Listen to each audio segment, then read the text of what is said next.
parang mahihirapan silang lumipad. O ano, tara na. Para makauwi tayo ng maaga. O ayan ka na naman. Mag-isip muna tayo ng plano para ayos ang galawan natin.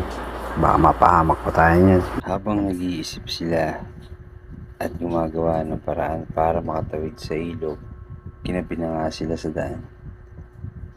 At sa hindi inaasahan, nakakita sila ng bangkang abandonado at agad nila itong sinakyan para makatawid sa kabila. Natutunan ni Miguel ang kahalagahan ng pag-iingat at pag-iisip bago aksyon.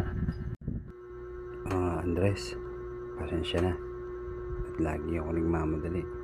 Natutunan ko na kailangan nating magplano at mag-isip bago tayo gumawa. Maganda yan, Miguel. Importante ang pag-iisip bago gawin ng mga bagay.